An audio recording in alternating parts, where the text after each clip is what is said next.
Thank you, Mr. Speaker. New Zealand First opposes the time frame proposed in the motion. 2 months, we think, is ridiculously short. The essential issue, of course, is whether the government really has any genuine interest in the views of the public and in the contributions which might be made by special interest groups. And there are likely to be many of them on this particular bill. The shortness of the time frame indicates to me, and I think to many others, that the government has in fact prejudged the issues in this bill, and that in fact it is not interested at all in what the public has to say. Nor is the government interested in getting quality submissions, because quality submissions from the public do take time. Hurried submissions are likely to be less considered and less comprehensive. So what are we really achieving by such a constricted time frame? What we're achieving is less quality, a less properly considered bill by the public. And the public does have a right to properly participate in these matters.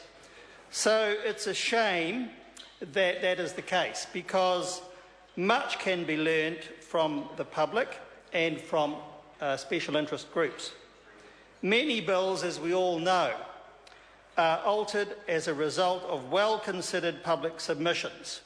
And we have to acknowledge that we, members of Parliament, and the government and the officials do not always know everything about these issues, and certainly do not always get them right.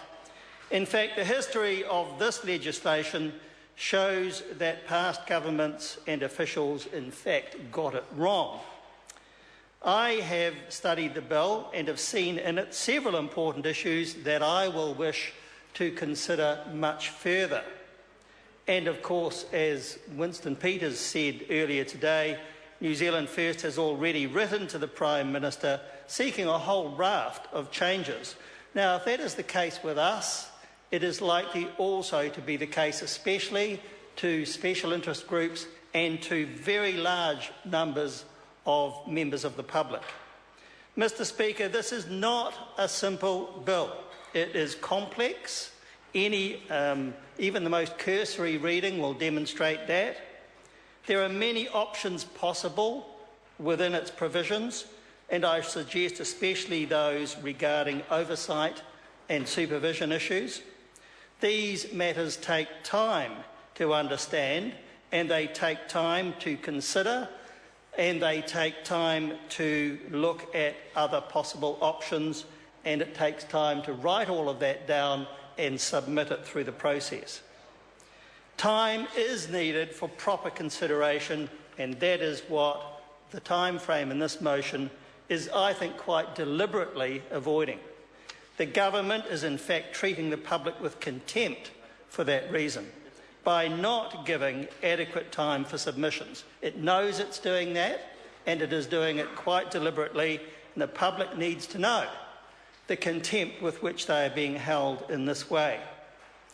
In the context of matters of, firstly, high public interest, and there are a few issues of higher public interest in recent times, and in the context of high importance to our freedoms and democracy, which this unarguably involves, and thirdly, in the context of the significant complexity that I have mentioned with regard to this particular bill, the lack of an adequate time frame is a sad indictment on a government which is obviously just trying to put an awkward situation behind it.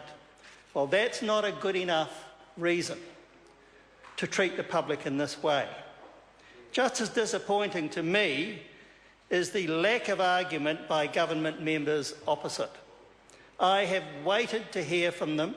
I have waited to hear good reasons why this motion proposes such a ridiculously short time frame, but nothing has been offered. And that proves, I think, the points which I have been making. So, Mr. Speaker, for all of those reasons, which I and others have stated, New Zealand First will certainly oppose the motion. Jamie Lee Ross. I move that the question be now put. And the question is that the question be now put. Those of that opinion will say aye. Contrary, no. Ayes have it.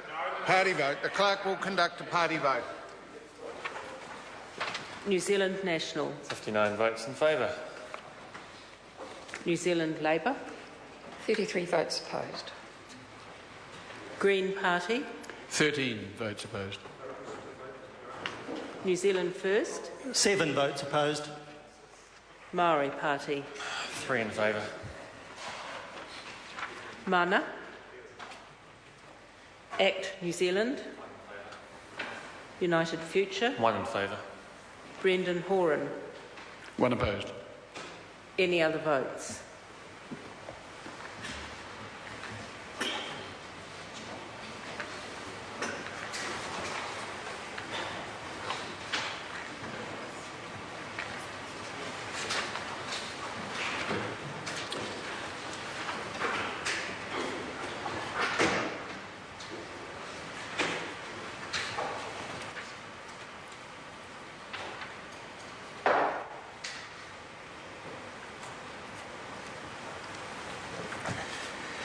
The ayes are 64, the noes 54. The question will now be put. And the question is that the motion be agreed to. Those of that opinion will say aye. Contrary, no. The ayes have it. Party vote. The clerk will conduct a party vote. New Zealand National. 59 votes in favour. New Zealand Labour. 34 votes opposed.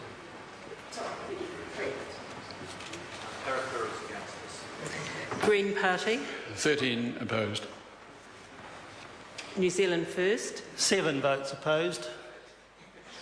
Maori Party. 3 opposed. Mana. Act New Zealand. 1 in favour. United Future. 1 in favour. Brendan Horan. 1 opposed. Any other votes?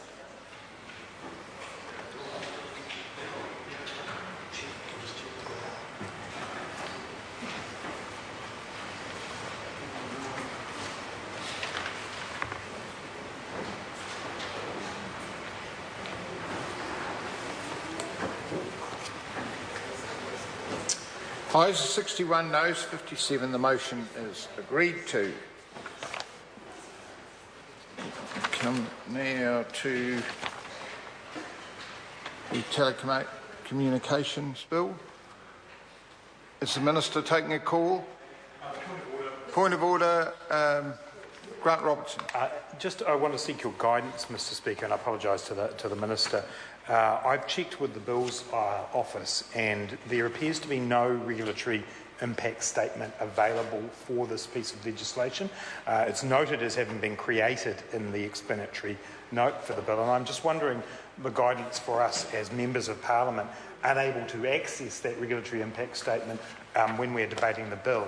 It seems to me to be something that members of Parliament should have access to. We certainly did for the last bill, and I just seek your guidance as to how that works for us and what process there is available to us. There is no requirement that I'm aware of under standing orders. It's an advised and an accepted practice. It's up to the Minister, and I think the member has made a valid point. I've already ruled. Are you checking the call? You can do that in your speech if you like. Honourable Amy Adams. Mr. Speaker, I move that the Telecommunications Interception Capability and Security Amendment Bill be now read a first time. At the appropriate time, I